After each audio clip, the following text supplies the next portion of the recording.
What's up everyone, I'm Landon with LMR.com. We got a quick and simple video for you guys today. We are going to weigh our 1986 SVO. Now this car does have all the options for an SVO, sunroof, leather upholstery, premium sound. There's no weight reduction to it. It's pretty much a bone stock car, and it does have a full tank of gas. And of course the capacity on these fuel tanks for 15.3 gallons, and a gallon of gas weighs about 6 pounds. So if you want to know the raw weight of the vehicle, of course, take our total weight at the end of the video and subtract 15.3 gallons times 6 pounds per gallon of gas, and you can determine what the raw weight of the vehicle is. But enough of me talking. My guess is 3,100 pounds, so let's weigh this thing.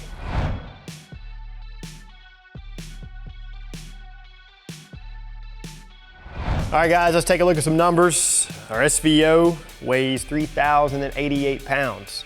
I guess 3,100, and I was about 12 pounds off. Right, yeah, 12 pounds.